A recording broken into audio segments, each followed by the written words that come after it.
गुरुग्राम से राधे राधे गुरुदेव। ये कह रहे हैं कि इनके जैसा इंसान जिसने कभी पूजा पाठ नहीं किया, क्या वो भी इस मार्ग पे चल सकता है? हम बिल्कुल दौड़ सकता है। कैसे इस रास्ते को अपनाएं, शुरू कहाँ से करें और कैसे जागृति करें, अपने अंदर का आनंद देखो शुरू तो हो गया, किसका है? शुरू तो हो गया। प्रथम भगत संतन कर संगा, प्रारंभिक यहीं से होता है, संतों से, और पूर्णता भी संतों से होती है। प्रथम भगत संतन कर संगा, दूसर रति मम कथा प्रसंगा, गुरुपद पंकज सेवा, तीसरी भक्ति अमान, चौथी भगत मम गुणगन करे कपट तज गान। पहली भक्ति है संतों का संग करे, लेकिन ध्यान रखे संतों के केवल वचनों का संग करें, दूरी बना के रखे।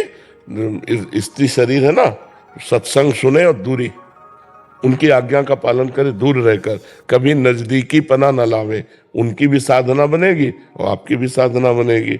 संतों का सत्संग सुनो और उनकी बात पे चलो। तो प्रथम भगत संतन कर संगा, लेकिन संतों का संग करने का मतलब उनके वचन के सानिध्य को मानो। वचन ही उनका प्रमाण है। अगर उनकी बात मान लिया तो आपको पता चल जाएगा संत किस कोटि का होता है, कि हमारा जीवन कहाँ जुड़ गया। सत्संग सुनना और उस सत्संग की बातों को कवर करो और उनमें घुसो और उसको आचरण में उतारो, महान बन जाओगी।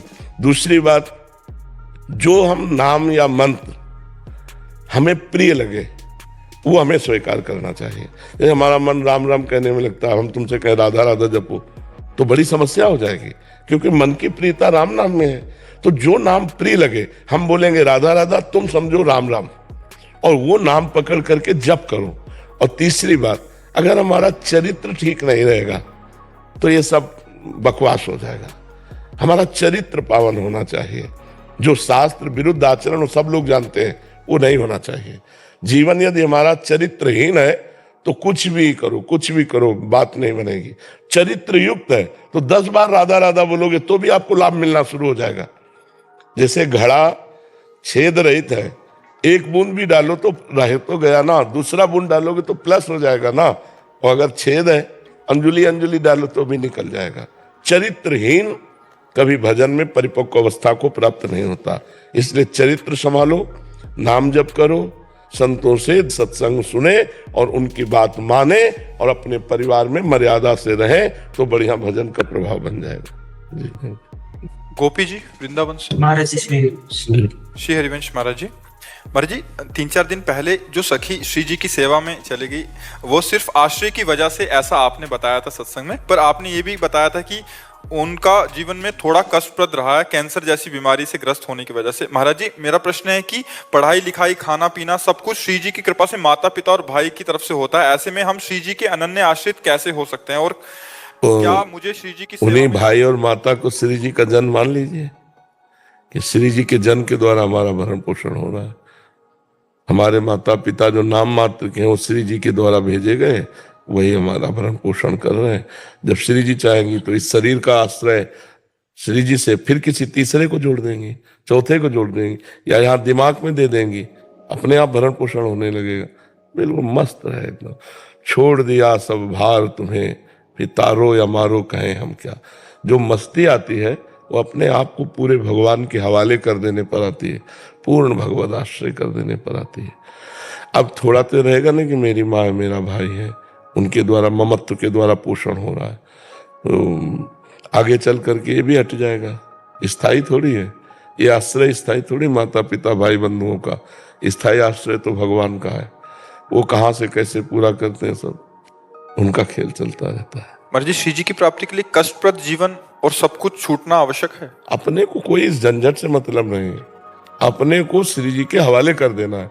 अब कष्टप्रद रखो या सुखप्रद रखो, जोई जोई प्यारो करे सोई मोहि भावे। हम क्यों मांगे कष्ट?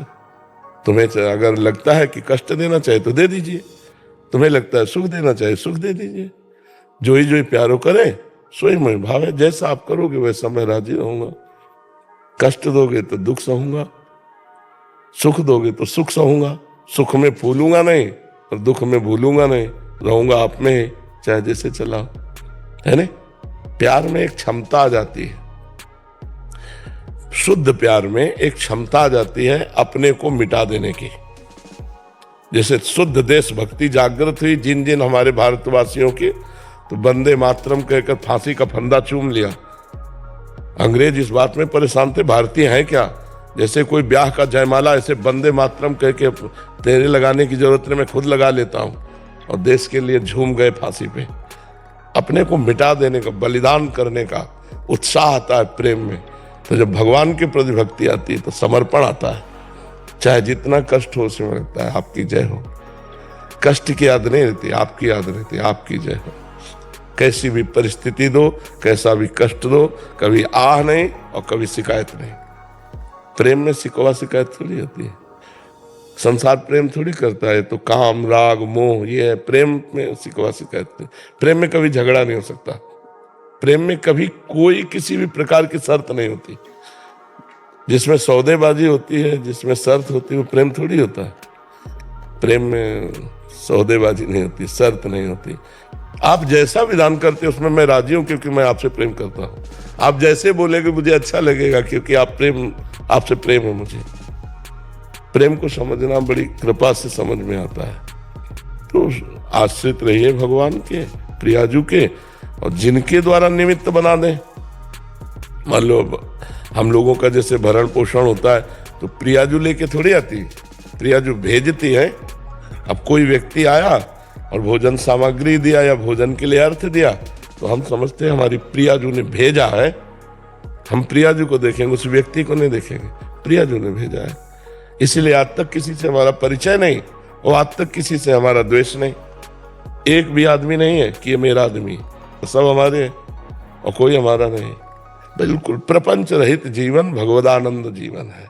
जो भी सामने आ जाओ, सब हमारे भगवान हो, सब हमारे प्रीतम हो। आए की हुज्जत नहीं, गए की तलाश नहीं, सब में वही परमात्मा विराजमान है।